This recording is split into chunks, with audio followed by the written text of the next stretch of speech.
Welcome back, my fellow wrestling fans. This is Just the Worst Wrestling Podcast, episode number 10, to be precise. And as usual, I'm your host, Billy Donnelly, who you can find at thisisinfamous.joeblow.com and right here at Just the Worst Podcast. What we like to do, of course, week in and week out, talk about the wrestling industry, the latest happenings going on in the world of professional wrestling, the good, the bad, the ups and the downs. And I like to try and bring somebody in every once in a while to try and put some of that into perspective.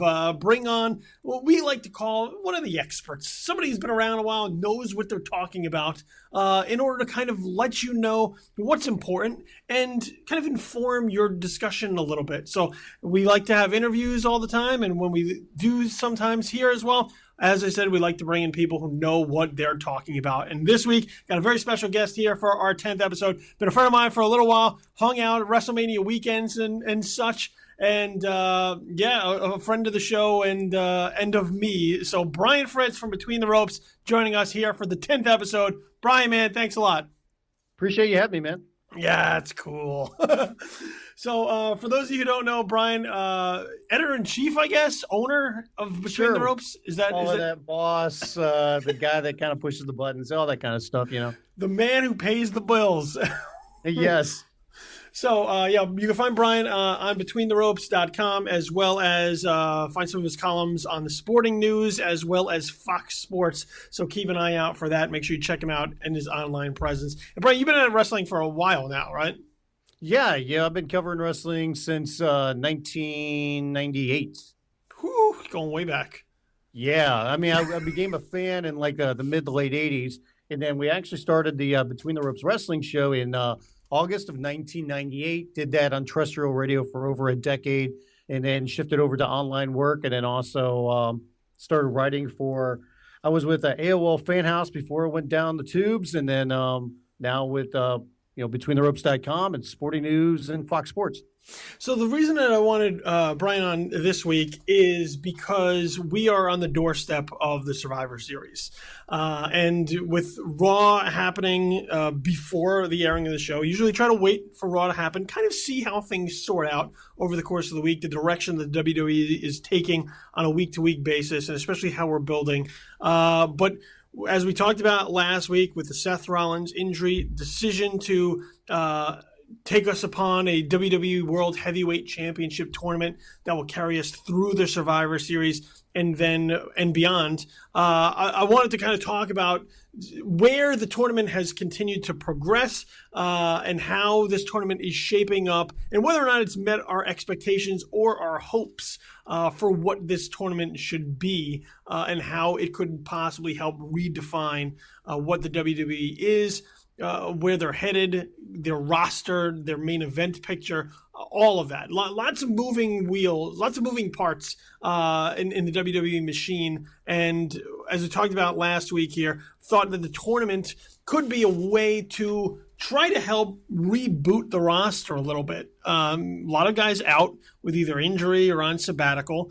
And a very bottom-heavy roster, it seems to be. Very few guys who have been able to become separated as legitimate main event contenders. Guys that you would look at and say, yeah, that guy headlining a pay-per-view or a special event or whatever the hell they call these. I can see it. And we had a 16-man tournament where we looked at guys like Titus O'Neil and Kalisto, who was a surprise upset in the first round over Ryback. And it didn't seem like they were building anything more than kind of moving in an obvious direction. Do you see the way that the tournament has been set up, has been laid out, and as it's progressed to kind of just be in inevitability of predictability? Yeah, I think it has been pretty predictable, but at the same time, I don't really have too much of a problem with that because I think it's the right people that have advanced and are where they are in the tournament right now as you're going into Survivor Series with the Final Four. I guess the biggest questions that I would have was when the tournament began and how they did it, because you can't have Brock Lesnar there, but they didn't even explain, like, hey, Brock is not going to be here for whatever reason. And same with John Cena. We all know that he's off working on some super secret project, but there was no explanation why John Cena wasn't there. But yet, this is a tournament for the WWE World Heavyweight Championship. It's supposed to be the most prestigious prize you have, and yet some of your biggest names were missing. And you mentioned, you've got Titus O'Neil and Kalisto and Stardust. There's some talent there, but I mean, it's not guys that you would think would be in the mix for the world title. And then in the same breath, you have guys like Undertaker and Bray Wyatt, and say what you will about them, but Kane is there as well. And they're not in the tournament because they're off on their own island feuding with one another. But it's like, why wouldn't they be in this tournament? Why wasn't there more done to make this tournament feel super special like it should be? Because it's for your world championship and you have big name players that are going to be involved into it. And then you get down to your final four, whatever they're going to be going into Survivor Series. For the people that they put into the tournament, I'm totally cool with the final four that they have. And I still think there could be a big twist along the way here once we get to Survivor Series. But I just question the way they set the whole thing up and who they put in it in the first place. Yeah, I think it was Jim Ross in his blog who actually commented on the presentation of the tournament and kind of the way it was laid out. I know the 16-man tournament seemed like the right way to go because it would allow you a little bit of leeway, an upset with a Kalisto or something like that. The thing that I had made mention of last week on the show was this would have been on top of moving towards your main event picture, crowning a new champion. I also thought that this was a great opportunity for you to reestablish talent as being meaningful, as mattering on your show.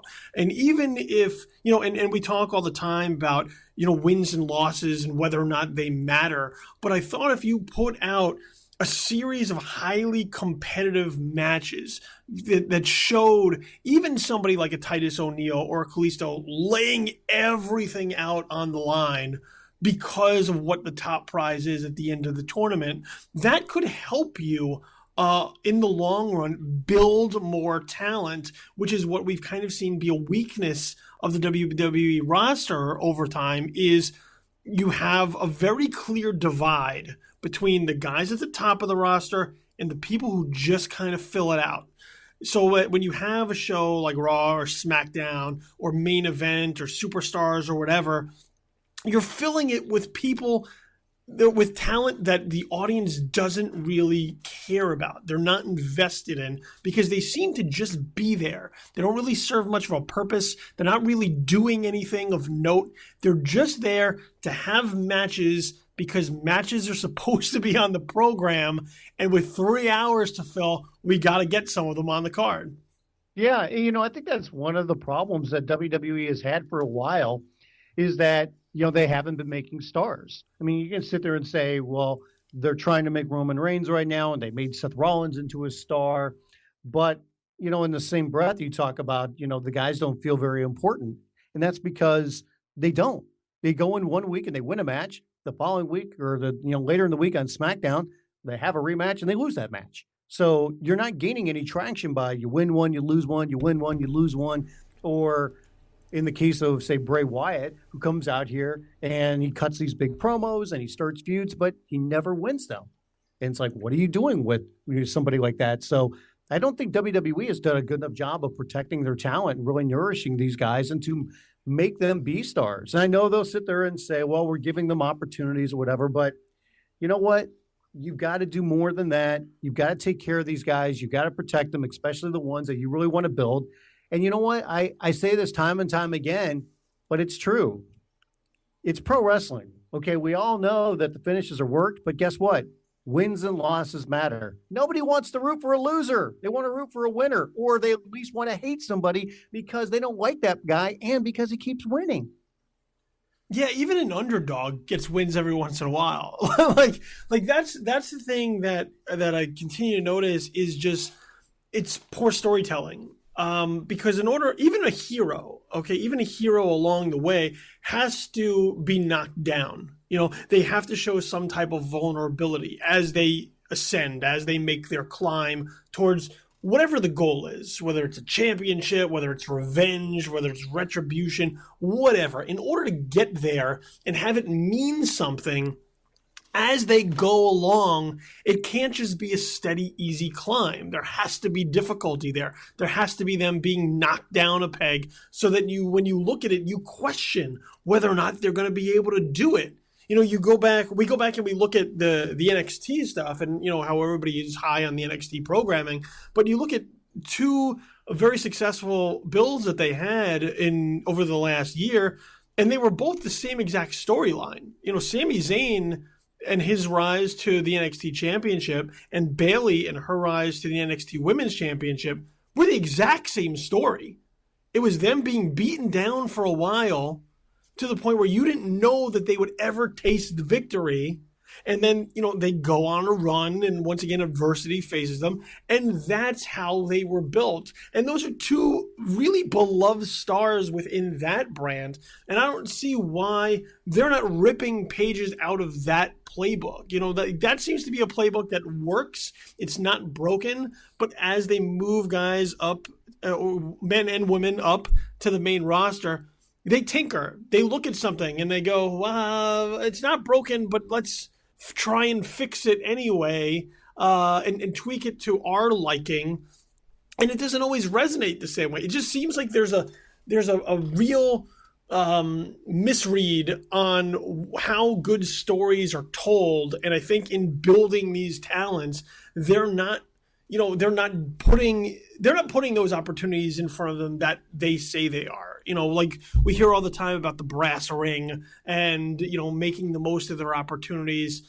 Sometimes, and it's clear when you look at some of this, some of these talents are getting far more opportunities than others. So, and better opportunities at that. Now, I'm not arguing for like a communism of opportunities. I'm just saying some people are set up with a much more likelihood of success, and others almost seem doomed to fail.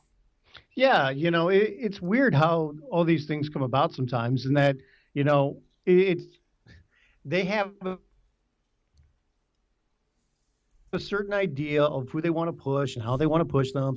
And, every now and then we see somebody break through the cracks. I mean, Daniel Bryan was not somebody that I don't think they ever expected to get to that level. Didn't mean he couldn't contribute to the roster, but he got so much support and did so well in every role that they had, even before, he became champion, or even before he became as beloved as he was when he was there. Remember, they had him as a heel, and he got over as a heel, and he even made these segments that he did with him and Kane as a tag team. They made that work. So, it's strange the way that they hand out opportunities sometimes. I think it's so difficult for these guys, too, from the standpoint that, it's up to WWE to dole out time, but then on top of that, they're controlling what you say from the standpoint that it's not, here's your bullet points and you punch out this promo. It's here is the promo, memorize it, and you're going to go out there and, you're going to use the words that we give you. So you can't even get across your own personality, that they're shaping that for you. So that just makes it so incredibly hard. And then you get some guys that I think do have a lot of charisma and can contribute a lot more, but they're not being given an opportunity to talk. Now, I'm not saying, they need to open up Raw and they need to do a 20-minute promo, because I think that's way overdone. But if you allow guys more opportunities to have promos on the show, maybe 2 minutes this week, 3 minutes that week, keep them very short like that. Let them talk, because guess what? That's how they're going to get over with the audience. It's the two things combined. It's what they do in the ring and how they're going to win or lose, how they act, and they're going to be good wrestlers. And then on top of that, what is their personality? And we don't get to know those personalities and know their backstories very well if they don't get an opportunity to talk. Yeah, one of the things that I miss, and that I've always said is something that they should bring back, and they do every once in a while, but not regularly enough, is they used to always try to capitalize on the picture-in-picture promo, the split screen. The little floating window where during a match they could have somebody comment, whether it's an opponent or that person comment on something. So they're still getting time while match is going on. It's multitasking at its finest, and it allows them to take two different things and squeeze it into the same amount of time without distracting from that. And that, and that's something that they used to do back in the 80s. That was a tactic that they used to implement all the time. That was like their go-to. when they only had, hour blocks of programming. Once they started going to live shows, they wanted to make everything live. But you got to remember, you're not only giving something to the live audience who's there, which, you're talking about 14, 15, 16, 17,000 people, you're reaching millions of other people at the same time. So you have to figure out, like, while those people in the arena may not get that little extra thing, the people at home, that benefits them to when they go. And, they use the online, they use WWE.com to try and push those extra things. But those are things that you have to kind of seek out to see. They're not beneficial to everyone. So I don't understand why they're not using tactics like that again as a way to try and help their talent get some more TV time. Yeah, and I almost wonder, and I know people accuse this idea of being too old school, I guess, but I always believe that the simpler storylines are the ones that are typically the most effective. And I think it's this way when it comes to promos too, in that I miss the days of seeing, a Mean Gene or whoever it's going to be doing a backstage promo with somebody. Hey, let's welcome in so-and-so, let's talk about your big match you got coming up, or, hey, last week you did this, or, what's going on with you? And, I see the way that you're acting or whatever, and just letting that person get their personality over in a 2 or 3 minute promo. So that way people can relate to them and get to know them. And that's something that it's been missing for a while now. But I think it would be, a very simple thing to, put back in the show. And I think it would do wonders for a lot of these guys, hey, you know what? You're going to have a match with so-and-so tonight, and the winner's going to be the number one contender for the Intercontinental Championship. Boom. Let them cut a promo. Or, hey, last week you had a problem with this guy. Or just, hey, you know what? Let's welcome in, Tyler Breeze, who's back there. And Tyler can sit there and go, I got a problem with this guy. And here's why. And I'm going to take care of business, or I'm going to do something about it. Or even if it's not just one guy. Have somebody, say, hey, you know what? I see this guy out here and I don't like you. And I see this guy out here and I don't like you. And this guy's got a championship, which I want. I mean, I think there's a lot of little effective things they can do with these promos that don't have to be that long, but can really build to a lot of things.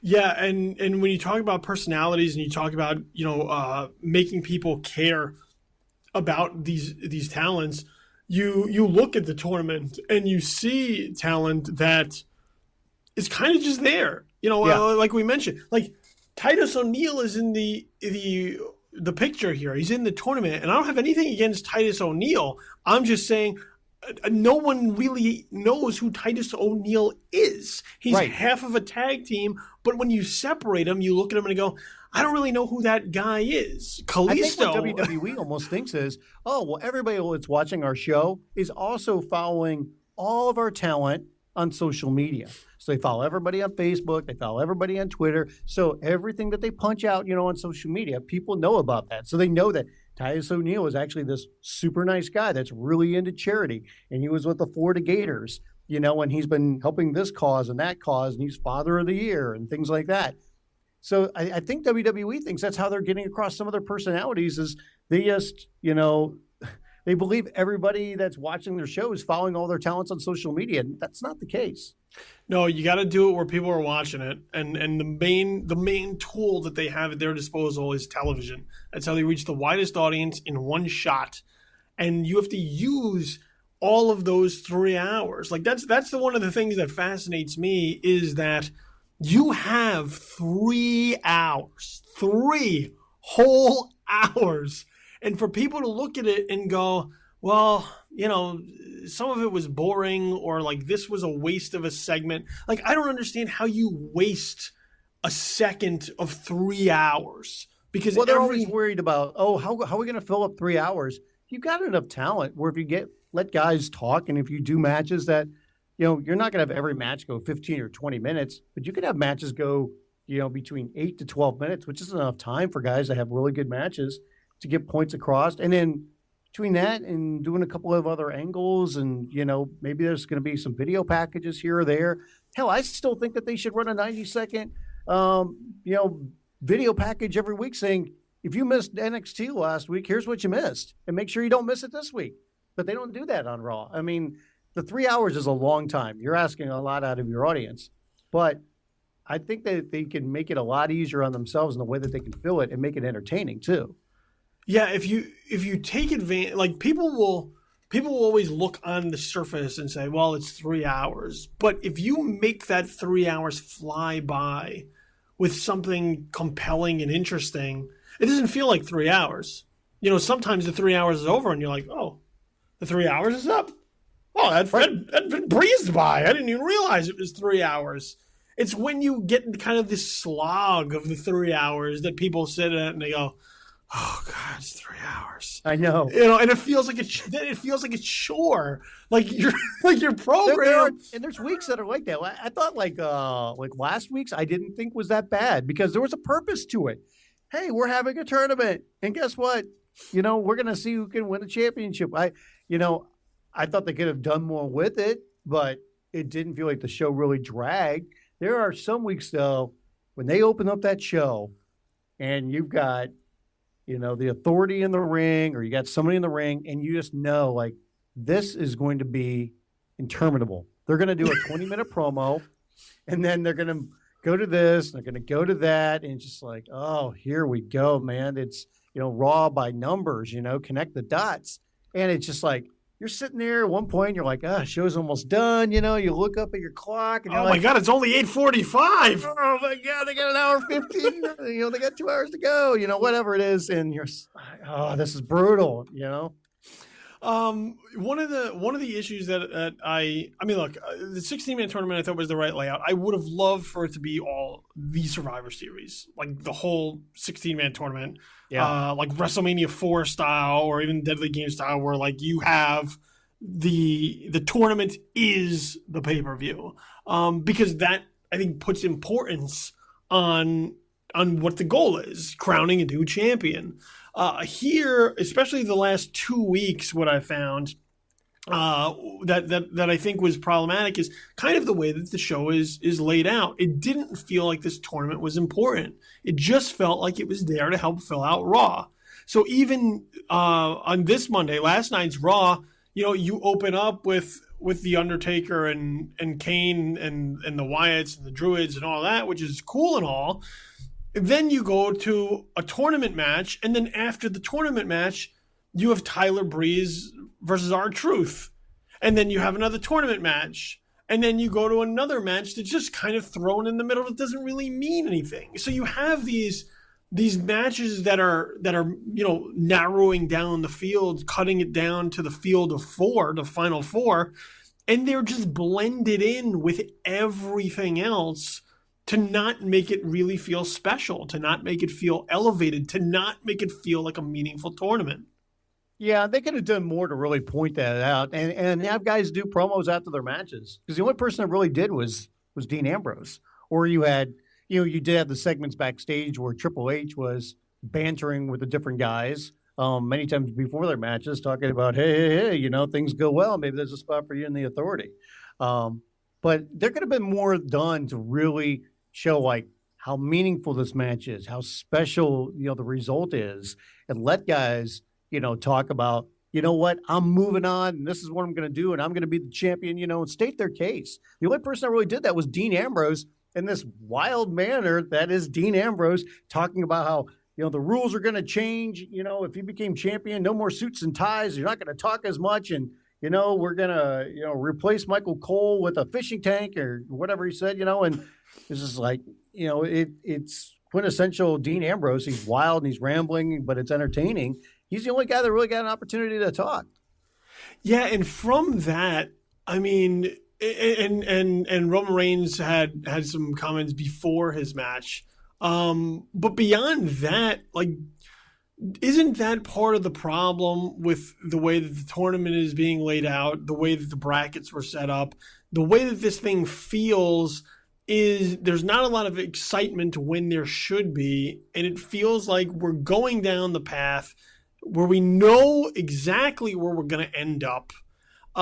And even then, we have a pretty good idea of how it's going to end up. When I talked to Sam Roberts and Kenny Linendahl last week, they were adamant about the fact that there needs to be some kind of wrinkle. There needs to be something that is unexpected that takes place, something that keeps us on our toes, that makes it feel like anything can happen. And I believed it for a week. And now with the Final Four being lined up, which is the exact same Final Four that we had in the Fatal 4-Way match to decide the number one contender before the Seth Rollins injury, we have Roman Reigns, we have Dean Ambrose, we have Kevin Owens, and we have Alberto Del Rio. And it looks like we know how that 4 is going to become 2. And then when that 2 is there, I mean, it seems pretty clear that there are obviously 2 ways for them to go, but they both seem so telegraphed at this point that when either of them happens, is anybody going to care? Well, that's the interesting thing is that, if it gets down to what we think, and it's Ambrose against Reigns, is that where the wrinkle is. And the funny thing is, to people like us that watch, Raw every week and follow wrestling very closely, it's not a wrinkle if one turns heel on the other. It's something that we're really on the lookout. It's obvious. Right now. And the radar antennas are way up. But, to the rest of the audience, maybe it's not. To the vast majority, maybe they don't see it, and I think that's the way the WWE looks at that. Now, is that being naive? I think to some extent it is. I'm not saying that, we've got to do something just to swerve everybody for the purpose of swerving. But, I think there is a way where you can surprise people, or you can still do things that people aren't expecting, but you're doing them for the right reasons. I hate it when you see somebody do a turn or you see something happen just because, we wanted to fool the audience. And you didn't see that coming. But it doesn't make sense. I think the Final Four, it makes sense where they're at. They could have Kevin Owens win. They could do something where Kevin Owens actually got the win, against Dean Ambrose, and he's the one that moved on. And maybe he even beat Roman Reigns. Maybe he sides up with the Authority. Maybe they do something like that. That would really be that would be something we wouldn't expect. But if you get down to Ambrose and Reigns, we expect one of them to turn heel. And as much as I think it would be great business and would be better for WWE and for Reigns in the long term, if he was the one that turned heel, I don't think they're going to do that. And I think it's going to be Ambrose is the one that turns. Yeah, and that's what seems to be the obvious outcome here is that, and once again, it comes down to trusting your audience to pick up what you're putting down. And it feels like, especially kicking off this entire thing with Triple H approaching Roman Reigns to be the guy, to sell out, to join the Authority, when that behavior wasn't apparent with any of the other 15 names in the bracket. It almost feels like that's the telegraph swerve. Like that's the turn that everybody looks at because, oh, yeah, he denied it at first and now we're here and he's clearly going to accept it. And I agree with you. The Dean Ambrose turn that I think they may wind up going with just doesn't make any sense. Story-wise, it doesn't make sense that you would have this lunatic become part of the Authority. If they put him with the Authority, because that makes no sense, because this is a guy that's always bristled against, Authority. He's the guy that doesn't want, to, be the regular guy, that he's just got his own strange way of doing things. And to see him, change that, would be ridiculous. I don't know if they were like setting the table when he did that promo I was talking about where he said things were going to change and no more suits and ties. And they did this segment, which it was so weird. So after Reigns had won his match, they did a segment where Ambrose came out there and they talked and they said, hey, you know what? If this goes down and we're going to face each other, at Survivor Series, and so be it. But you know what? That will be business, but, we're always going to be brothers. And they only put that on YouTube. They never put that on TV. And I'm like, well, why didn't you put that on TV? Because then we'll get people wondering, like, are they both really sincere or not? Just kind of that, oh, they're adding a little wrinkle here, what could happen? Try to get people thinking about it a little bit more for that, part of the audience that really isn't thinking about that. But they decided just to put that up on YouTube instead. Yeah, it doesn't. It just doesn't make a lot of sense. I mean, like it makes sense in where they're going.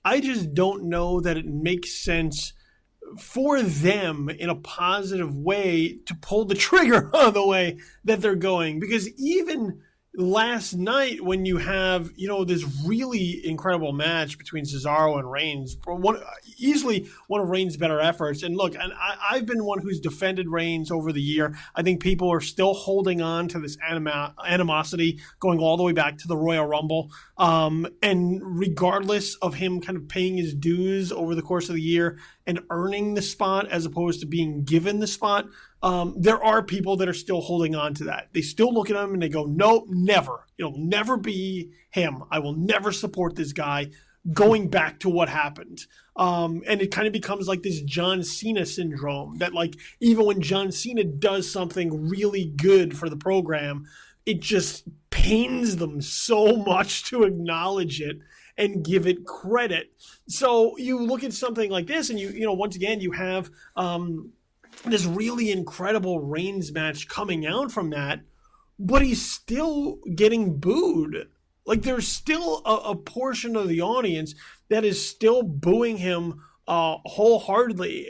And you have kind of this divided reaction to him. And I think that's troublesome because they've been through that with John Cena. And look, John Cena has done a lot of great things for them over the years. But one of the things that has always been problematic with John Cena is that you have a very divided audience for the guy that's supposed to be the face of your company, the guy that's supposed to be your top hero. And it's not people, just raging against the machine and hating the hero for hate's sake. There are just people who they don't buy his act. They don't, for a number of reasons. So it's interesting to me that they would continue to go down that path as opposed to finding somebody who might give a more unified front that I think would help boost their viewership, boost some of the attendance, boost some of the numbers, because like you look back over the years, the ones that have brought success to them and kind of when they were at their highest was having heroes and villains that were clearly defined.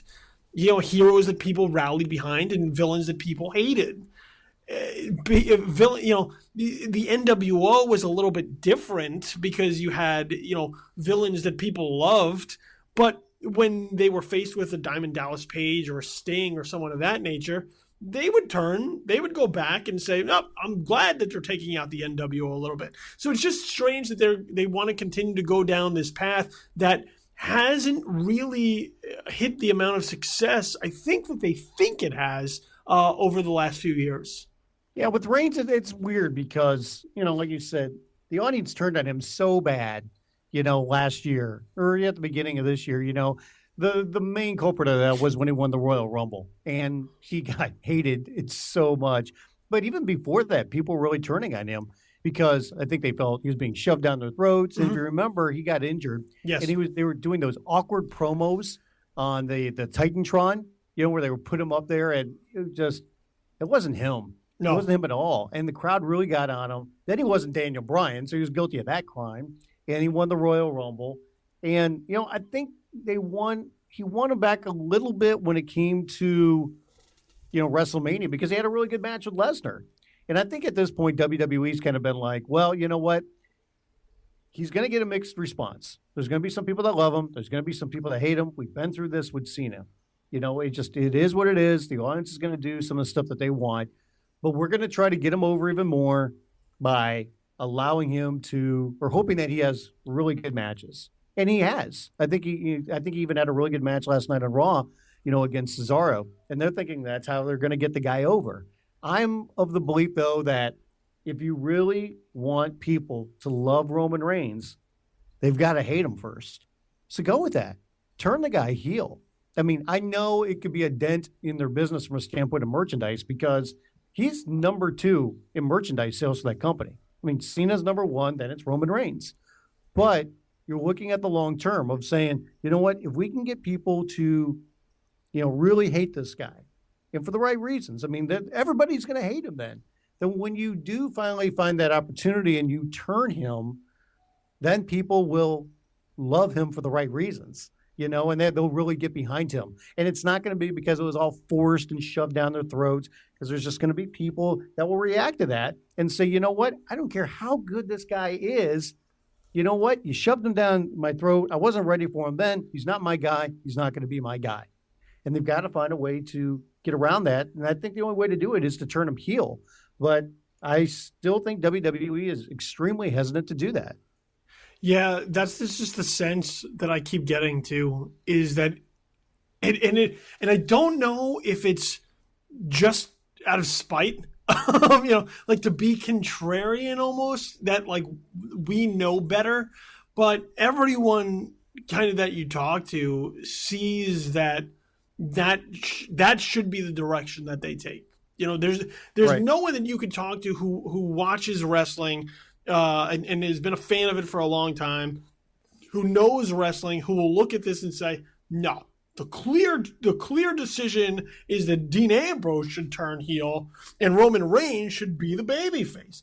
Everyone looks at it and says that, and I'm almost wondering if they look at it and they go, "Well, that's the predictable ending. That's why we have to change it a little bit and do it the other way." When look, I think predictability is a cop-out criticism at times. I think too often people look at it and they go, "Well, I saw it coming," as a way to say like I'm smarter than the program that I'm watching, but. The thing is, if you tell a good story, people will come along for the ride. Right. Regardless. That's the whole thing. That I tell everybody, too. I'm like, that's why I like simple storylines. That's why sometimes if you think you know where it's going and you're right, it's okay as long as you tell a good story along the way. I mean, how many times have we sat there and go, oh, my God, they're leading up to this match. It's going to suck. Okay? I want to see a great match. But, it's all about the storyline that gets you to that match. Yeah, it just doesn't feel right. Yeah, but the angle sometimes can be extremely well done. It can be very entertaining. You've got to get to that point. And see, the thing with Reigns, I mean, what do we keep talking about right now? That they're lacking top end stars. John Cena is out until mid-December. Seth Rollins is going to be out 6 to 9 months. Randy Orton is going to be out another 4 to 6 months with his injury. So. They're missing guys that you really look at and saying these guys are main event talents. Brock Lesnar's there, but he's not there. He's only works certain dates. If you turn Reigns heel, okay, and he wins the championship, guess what? He is going to be a top guy at that point. And guess what? You can feud him with Dean Ambrose for the next 2 months, and they can have a really strong feud, and that's going to help Ambrose out, in the long run too. And you can keep that belt on Reigns long enough to, guess what? When Seth Rollins comes back next summer, he's going to be a beloved babyface. And you've got some more juice there, with all these guys from the Shield. I mean, you can build guys up and you can make him, even more important, by, going with this storyline like we talk about by flipping Reigns, but it's something that I think that they just don't want to do. Maybe they'll do it. Maybe they will. Maybe they'll surprise me. But I'm just of the belief that they just don't want to do it, that they've got a certain way that they want to use Roman, the way that they see him, and they just don't want to do that. Well, let's make a prediction here then on Survivor Series before we move on to something else that's got everybody riled up out of Raw. But we have this Final Four. Who do you see when all is said and done? Well, let's put it this way: who do you see in the finals? Mm-hmm. And from that, who do you see walking away as the new champion? I see Ambrose and Reigns in the finals, and I see Ambrose winning. And Reigns chases him a little bit longer, and then he will win the championship. Maybe I'd say the Royal Rumble. I like the idea though of Reigns winning the title, but as a heel here. But I don't think it's going to happen. I think Ambrose is going to leave with the gold. Yeah, it's going to be interesting to see. I think it's really difficult to not look at this with Roman Reigns somehow emerging with the belt here.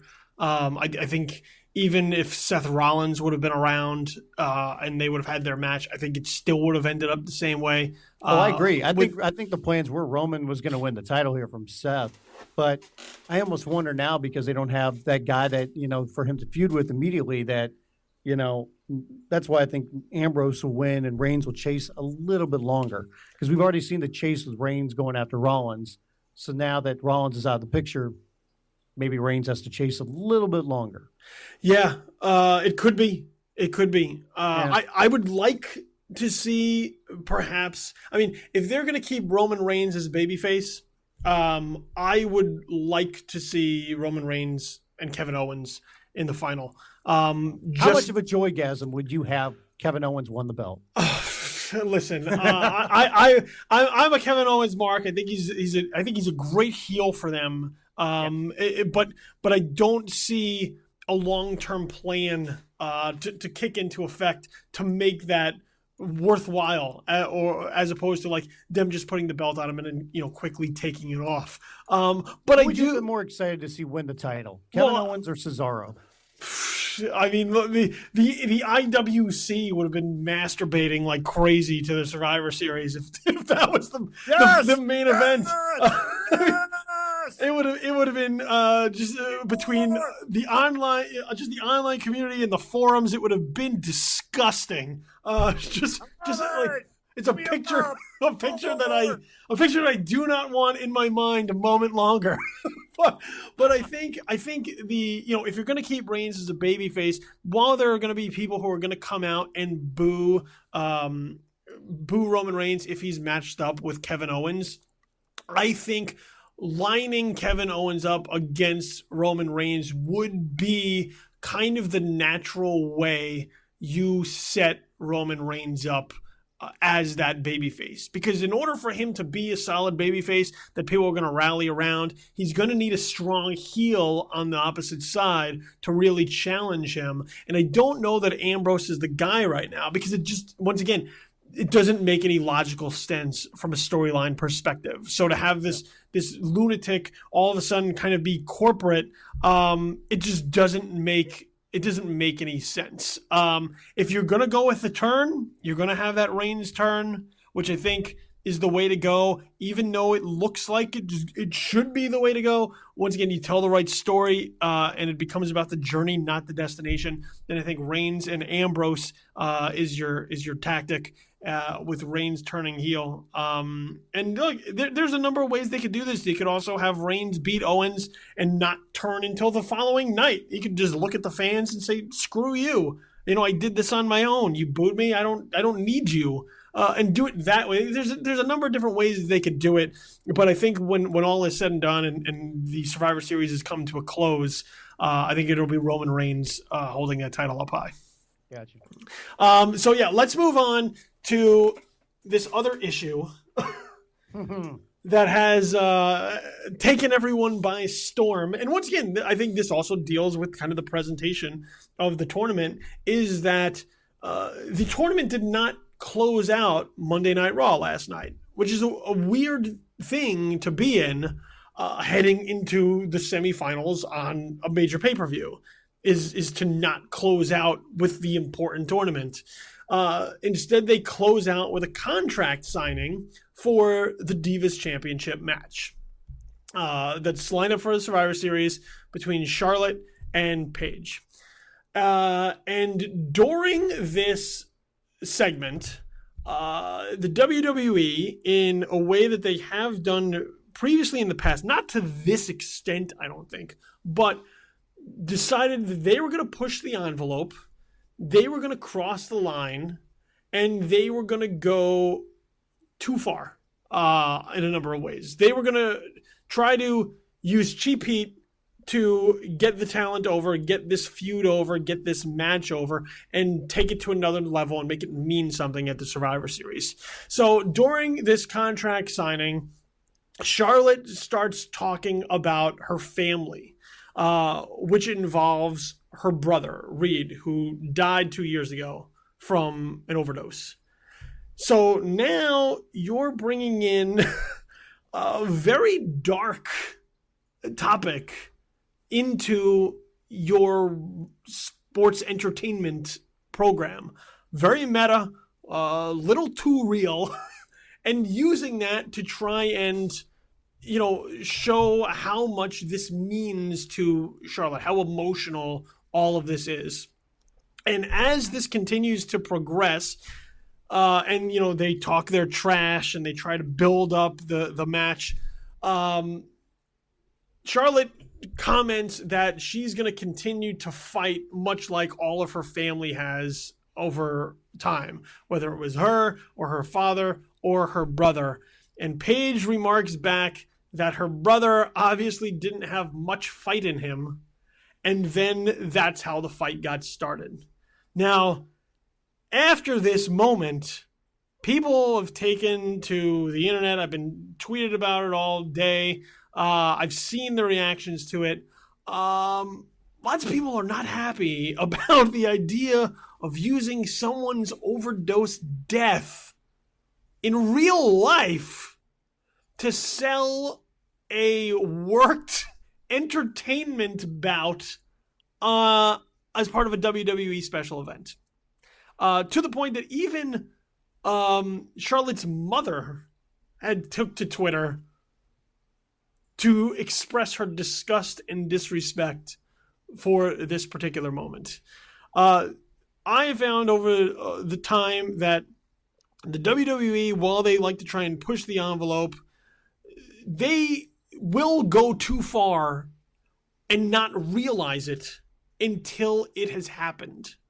Is this one of those moments where they did not realize it until it happened, and now they have to try and clean it up? I think they knew exactly where they were going with it, and they wanted a moment that people were talking about. And I don't think they're going to apologize about it. I saw their staff, on Twitter today talking about coming off the controversy between Charlotte and Paige. Here's the top 10 most controversial contract signings in WWE history. So they're even playing off of it, when they're pushing, other content on, on social media. The problem that I had, well, a couple of things. Number one, you talk about, you're playing off a real life situation. And this is a guy that was, it was Charlotte's younger brother, and he died from an overdose. If you wanted to use, his memory from a standpoint of, what, one of the reasons why I'm in this business is because, my father was a great wrestler, and my brother, God rest his soul, this was a dream of his, and now it's a dream of mine. You use it in a positive light, but to use it in a way to, make somebody even more of a villain, make them more of a heel, and by using those comments to basically besmirch the dead, to me, that is not cool. And then on top of that, WWE, to me, cannot have it both ways. And I mean it like this. Okay, I know they'll say, well, we're sports entertainment, so you can watch your regular drama on TV or your soap opera, and, they'll bring up, stories like this. But they're not bringing up something that really happened to one of the family members, in that programming. And then on top of that, WWE wants to be PG rated because they want to show you, what, this is family friendly product that, people of all ages can watch and can enjoy. And guess what? We're a great organization, and we put on these great stories that people can enjoy, these bigger than life characters. But at the same time, we know that Triple H, we know that Stephanie McMahon, and we know that these other people, they're all bad guys playing that on TV. But when it comes to a charity that we're pushing, they're great people. We all know this. We know this. We can pull back that curtain. So they're trying to have it both ways when they want to be PG, family-friendly programming, but then they go ahead and they do a storyline like this at the end that just goes over that line. And to me, you can't have it both ways. Even if they weren't PG content, I wouldn't want them to go there anyway with something like this, because this to me is too far. It hits too close to home. And I know there'll be people that say, well, if Charlotte was okay with it, then let them do it. I don't think it should ever come down to that point where WWE is even trying to impress that on their talent. Because even what if are they going to say? I know, what's she going to say? I'm not okay with it. And they're going to say, well, too bad, you're going to do it anyway. I mean, the second that when you're somebody that's in her position, she's not that spot where she can really veto stuff. Yeah, she's right in the beginning. She's on the rise. She's just come up there. She's kind of feeling it out. She's not somebody that you go to and she goes, no, go to hell. Come up with something else. And it's not like this was a blood feud from a standpoint of, I mean, I wouldn't want them to do it anyway, but this was not something that I've been building for, 6 months, and it gotten so personal that, a comment like this happened. I just think that it's it's an easy way to drudge up a lot of talk about something. And I think it's a very cheap way to do it as well. That you can be more creative. I think they've got, different ways to get people emotionally involved in storylines without crossing that line like they did on Raw. Yeah, I mean, you got like 49 writers on your staff. So, Yeah. so for somebody to be like, I think this is what we should do. Here's my idea. And then, you present it to the talent. Yeah, there's the argument of like, oh, well, if they weren't okay with it, they signed off on it.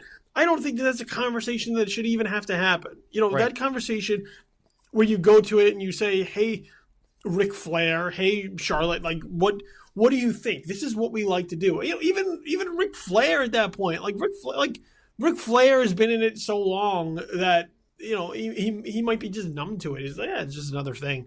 Right. And you could even kind of tell in the moment she wasn't really comfortable with it. And that's not from like a performance perspective, because I think Charlotte still needs, she's still very green in that respect, kind of working on performance, portraying a character. So I think it did cut in a real way to have to go there. And she seemed very uncomfortable. She seemed kind of emotionally taken by that, because once again, you're referring to this very tragic and sad moment that a family has had to come to. And I've talked to people in WWE before about kind of this, where this has come up previously in interviews. There have been people before who've sat down with Charlotte for an interview who have brought this topic to the forefront, who have kind of tried to broach this emotional moment, this time that she went through, and it was shut down very quickly. So from that perspective, and she's very emotional when talking about her family. Yeah, I mean, so in that respect, you're protecting the talent from, you're putting up boundaries around your talent where lines shouldn't be crossed. Press or talent shouldn't be going across those lines to talk about these things that may not have to do with what the conversation is kind of set out to be, kind of just to get at something that might be different or titillating or whatever. So for them to protect the talent in those respects, but then not do it here, use it here as a means to try and tell a fictional story, like that, to me is where I think it's tasteless. And you mention it, trying to have it both ways. They try to blur the lines where it's convenient for them. Where they say, well, they like to pull back the curtain, and then they like to say, oh, but we're just performers, and they like to kind of make that dance, do that dance for the audience, and to try and kind of inoculate themselves from criticism on a number of ways by being like, oh, well, this isn't real. It's just performance. It's just entertainment. But then to blur that line and try to do something that's very real, I think that's where it gets you into trouble. That's like, if you're blurring the lines all the time, I think that's one thing. But or if you're going to go like very meta all the time, go right ahead. But to try and, like you said, have it both ways, I think that's where you get into this. And the question I have for you is, you talk about they're playing up the controversy, and they're trying to use this to their advantage by having people talk about it. Is that the WWE being tone deaf in our current climate? We live in a very PC climate right now. People are very quick to judge or point out the mistakes of others, and there is very little tolerance of intolerance in situations like this, where if you were to have something that was sexist or racial or anything of that nature, the flags would come up very quickly, and there would be a big trouble for your product. As a publicly traded company, are they tone deaf to that climate by entering into this territory? I think they are a bit, and I think when they saw this idea and they put it on paper, I don't think they thought there was going to be that big of a problem. think their whole thing was, well, we're giving them a little controversy. We're spicing things up. People say that sometimes we're a little bit too laid back. We're not edgy enough. So let's spice it up a little bit. And they felt like that's what this was a little bit. It gets the conversation going.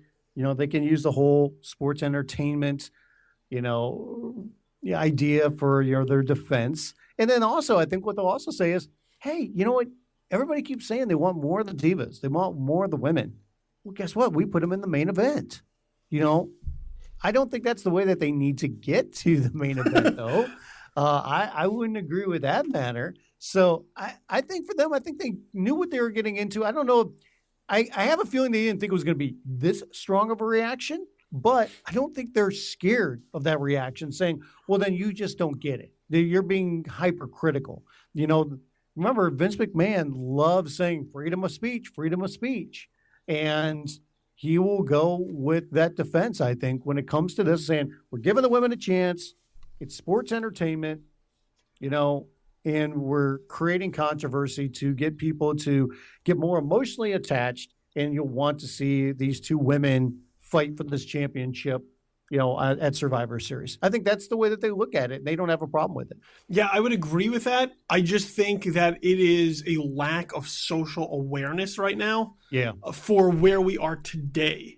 Well, it was so weird too, because remember how they did the show? They started the show with a very classy moment of silence. Yes. For, everybody in Paris, how that was affected with the terrorist attack there. They didn't show the video, but they had some very nice comments about the passing of Nick Bockwinkel from this past weekend as well, and the announcers talked about him. And they put together a nice video package. They didn't air it on TV, but it's on their YouTube channel. So you had these very nice, classy things that they did. And then on that same show, they ended it with this storyline. It's so bizarre. It was strange. It's this microcosm of this is how good and classy and professional we can be. And then, oh, by the way, we're still that pro wrestling down in the dirt that, some people don't want to be associated with because of the sludge of it, and we can really go there. Yeah, which is always their problem. They shoot themselves in the foot when it comes to that. They want to be so much more. They want to reach this other level of kind of the entertainment industry. And then they do something like this, which makes people kind of hold their nose and go, nope, still the same old thing. Yep. So, I just find it interesting that at a time where their ratings are down, they're not cooking right now, they're not white hot. They're just kind of are where they are.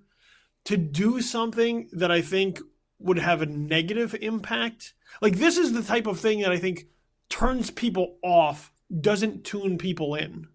And I think that's the problem, is that 20, 25 years ago, this would have happened. It wouldn't have been a big deal. We might have looked at it and said, oh, that's like old school heel heat right there. Right. But now, with the way that we kind of see the world and how sensitive we are to certain things, I think it was a real terrible misread of the audience. And I will be very curious to see what the fallout is, if there is a drop-off. Here's the point to all of this, too, is are we too PC in life? And I think you can make that argument. But are we too PC in life? Is that being taken over to a storyline like this where it's supposed to be sports entertainment? And I think you can easily make the argument that, yes, it's a good thing we are more PC in life, because there are definitely a lot of different things when it came to how we treat various people when it comes to race or sexuality or everything now that, was horrible. But at the same time, I think there are some things that people look way too deep into just to find something to create controversy when there really is nothing. And just a simple, whether it's a simple joke or it's a simple comment that nothing is meant behind, I think we can be a little bit too touchy. But when it comes to something like this, I can remember guys, being attacked in the past, in wrestling storylines and being beaten outside of a building to a bloody pulp. But I don't remember anybody ever saying, yeah, you had that coming, and I'm going to, I'm going to bring up a dead relative to further the storyline. Yeah. There's still a line that's involved there. No, I would agree with you. I mean, I do think that we are too PC at a time. We are quick to be outraged about things with regularity now. I just think in this situation, and look, and there are people who criticize things all the time when it comes to entertainment. But I think there's a difference between like a hard drama that would touch upon this type of subject matter and sports entertainment. Yeah. Because this isn't meant to be taken that seriously. They would acknowledge that themselves. So to go into that serious subject matter, I think that's where the problem exists. And I am surprised that they weren't more socially aware for a company that claims to be very socially aware when it comes to, Twitter and Facebook and whatnot, for them to not kind of see what the climate would be out there and not foresee this type of reaction. I think that's where I look at it and I go, I don't know that they get it anymore. And we get that question all the time, like, are they out of touch? Do they not get it anymore? I think when you look at something like this, it's hard to say, how could they not know that this would upset people with how easily upset people are all the time? Well, what's the accusation that people always have? Okay. When it comes to WWE creative, you can have all the writers you can have there, whether there's 10 or there's 210. And no matter what ideas anybody comes up with, it all comes down to one guy. Stuff. That's right. It comes down to one guy. And that's the one guy that people say the most, as brilliant as he's been in the past, as much of a genius as he's been to build up WWE and build up professional wrestling and sports entertainment and build this brand to where it is. He's the one guy that people say is more out of touch than anybody else because this is his bubble. This isn't a guy that's, saying, hey, you know what? I'm going to punch out today at 6:00 from my work schedule and I'm going to go home and I'm going to flip on the tube, and I'm going to see what other shows are out there. He's not doing that. He's not going to the movies. He's not keeping up with these different trends and things, He's, he lives in his bubble, which is professional wrestling. It's WWE. It's sports entertainment. It's not even pro wrestling with them. It's sports entertainment. And every now and then you might want to, see what's out there from a standpoint of pushing these boundaries and thinking like, well, that's okay. It's just edgy. It's controversial, and, people will be okay with it from a standpoint that it gets them talking. And, if they have a problem with it, they'll still keep watching, and they'll get over it. And, that's just them not getting it. This is entertainment, and I think you're right. I think he's, out of touch. And this was a case of one person in particular being out of touch with where this storyline was going to hit.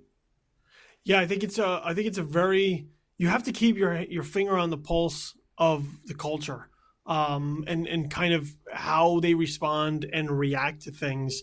And yeah, kind of living inside this bubble, and kind of maintaining a vision that you've had for, 35, 40 years, you have to evolve, you have to change. And for people to, I mean, that's also kind of a failure of the creative team. And it's a failure of the hierarchy, the way it's set up, that there aren't people who, or there's not a system set up for people to come to Vince McMahon and say, this could be problematic. It's a bad idea, Vince. They'd be like, no, it's not. Come on, get over it. Yeah, a speech. And that's the thing is that, it used to be that there was no such thing as bad press. That's not the case anymore. Right. Bad press is bad press right now. And, you can't look at it and go like, well, we said something racist. Look, we got bad press. They're talking about us. No. You say something racist, people are going to protest you. They're going to boycott you. You have big problems when you do something that offends people or outrages them right now. So especially when you're a publicly traded company. Yeah. You have, stockholders that you have to answer to. But you know what? At the same time, I think WWE will get a pass on different things because they will use that argument of we are sports entertainment. We are the wrestling business. And some people will turn that eye because either they're not paying that close attention to it or they'll say, well, that's what we expect out of wrestling. They're going to go there. We might not like it, but they did that. But that's that dirty pro wrestling business. Maybe. I think it's changed though. I think previously it would have. Right now, I think people rally to causes, and even if they're not involved in it, even if it's not in their wheelhouse, if somebody outside calls their attention to it, they will make it their problem. They will make it their cause. They will gravitate and respond to it because there are some people who just live to be pissed off. They just live to be offended. Yes. They live to be outraged. And those are the people that you have to worry about because, if stand-up comedians aren't getting passes these days and people are coming after them for material, professional wrestling or sports entertainment, it's just a drop in the bucket. Like no one's untouchable right now. And I think kind of thinking that you are, that's where you get into real trouble. That's where you come into some real rocky waters as you move ahead. Let's talk about one more thing before I let you go, because we don't talk about them enough. But a big deal came up this past week with Ring of Honor. Ring of Honor is going to be leaving Destination America, where they were kind of just parked as a way to get their content out to a larger audience, and they've now struck a deal with Comet Television Channel. So as of December 2nd, they will be on the Sinclair-owned Comet Television Channel, which, according to their press release, is a 24/7 sci-fi multi-channel network that 60% of the country gets, and that will be in 65 million homes. I have never heard of Comet Television Channel. It just launched 2 weeks ago. Yeah. If you were to ask people, what is Comet Television Channel or where can you find it, they would have no idea. But both short-term and long-term, is this a good piece of exposure for Ring of Honor? I don't think it's going to be any worse than Destination America. How many people knew they were on Destination America? Probably not that many. How many people know Destination America? Right, exactly. Well, and how many people know that they, the channel that's about barbecue pitmasters and building Alaska also has wrestling programming on there. So I don't think it helps or hurts. It's just another outlet to put their show on. They're still going to be on their other Sinclair channels that they were already on that are basically usually like late Friday night or on Saturday nights. And then they'll be on this as well. I mean, Sinclair, owns Ring of Honor. They own Comet. They own their other, television channels. So just another way to try to get it out there. But, these are going to be like, a lot of these are going to be, when it comes to Comet, they're digital channels. So, how many people are, looking for, channels on, digital like that. So, like I've got DirecTV. I'm not going to be able to get it. And there's going to be a lot of people that like that. So you're going to be searching for it. But, it's another way to try to get the name out there, but I don't think it's going to be anything, better or worse than Destination America. It's kind of the same old when it comes to Ring of Honor and, when it comes to their television deal.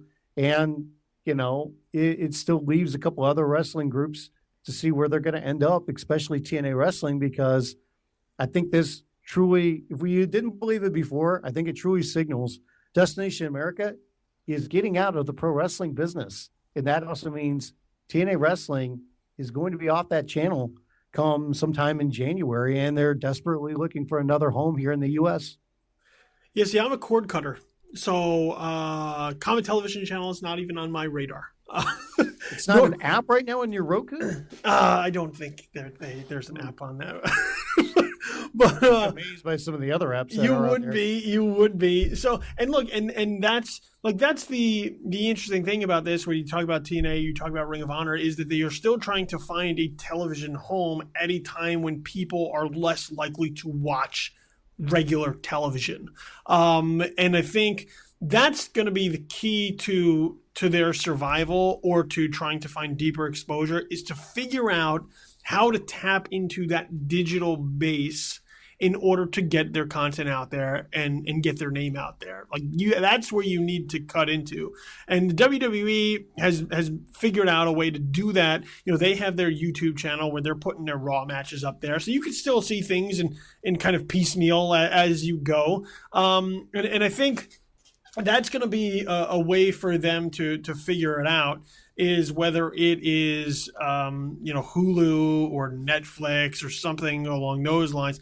That I think is what helps you. I think even something like Lucha Underground, I think, figuring out a way to get those programs streaming so that people could binge watch those, that only helps you. And I think the wrestling/sports entertainment business has been slow towards this, with the exception of the WWE Network, which is its own entity. But the rest of them, I think, to try and kind of cut through some of the noise and stand out, that's the way that you do it. I don't know that going on television channels, cable channels that nobody even know exist, helps you in the long run. But once again, like, beggars can't be choosers. So if that's who your home is. When you talk about wrestling, how many people really know that there is a Ring of Honor or a TNA Wrestling or whatever else that's out there?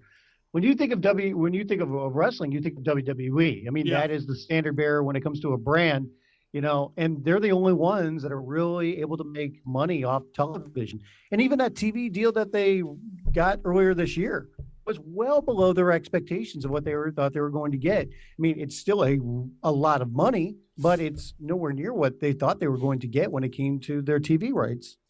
Yeah, it was a very underwhelming and disappointing day for people who bought into their hype. That they were going to have. There was some of the pundits were talking about, man, we see what NASCAR is doing, and they're getting X amount of money. And WWE is doing better numbers than NASCAR. So, man, they're going to do $300-400 million a year, maybe more. Yeah, they bought it hook, line, and sinker. And it's just not going to happen. I was a little bit surprised that, I thought it was going to be more than what they got.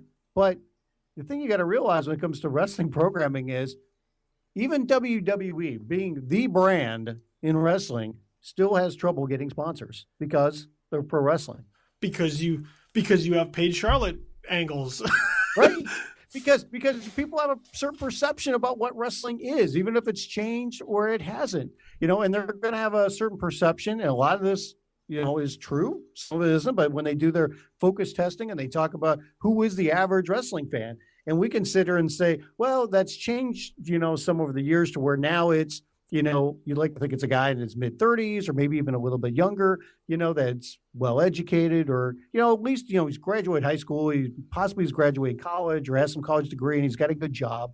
And, or maybe they're even older. Maybe it's somebody that's like now in their 40s, that's been a wrestling fan for years and at times has left it, but has come back. And they'll tell you, no, it's, it's this guy that's, 27 years old and, the whole family income is less than $40,000.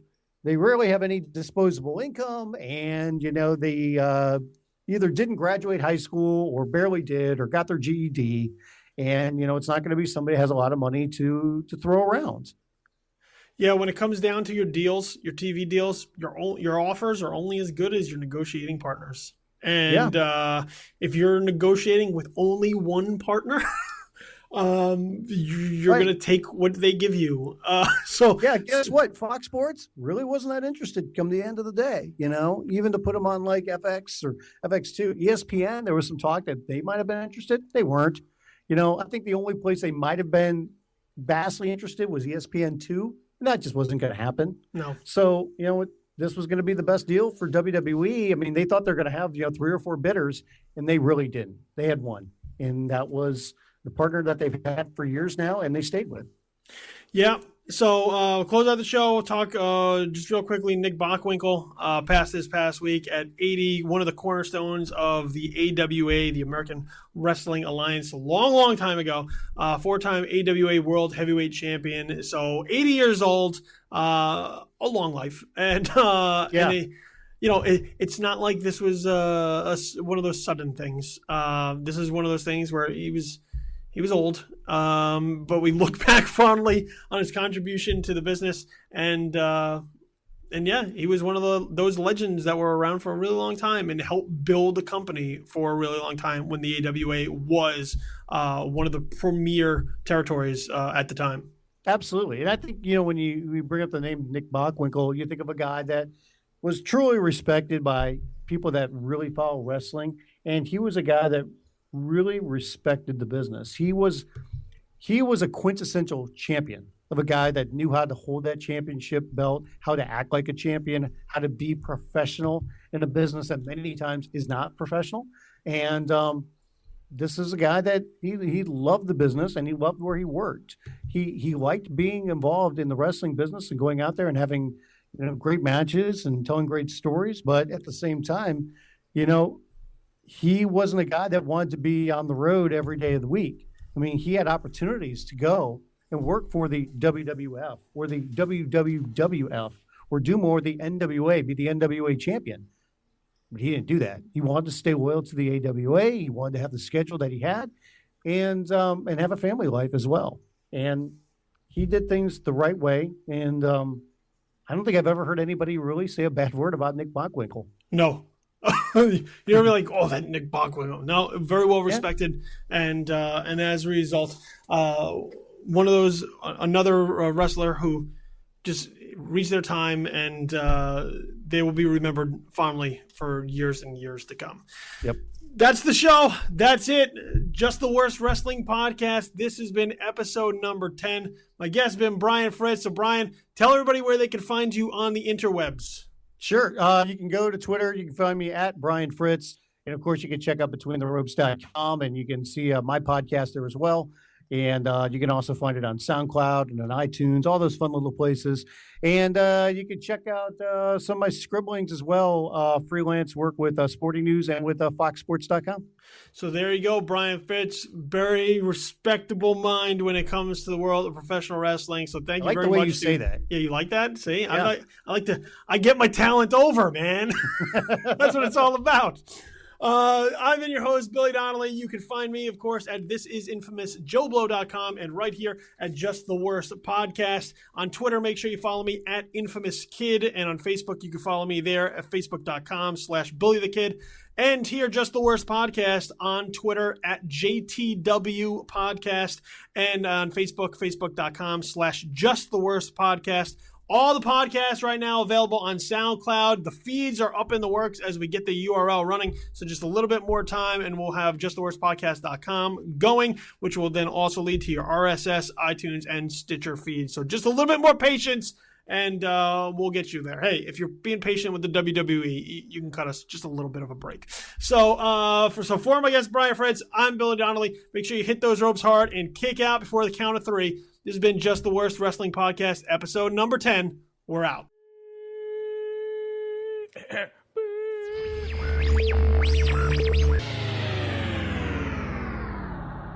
Just the Worst Wrestling Podcast, episode number 10, has been a presentation of Just the Worst Podcast Media.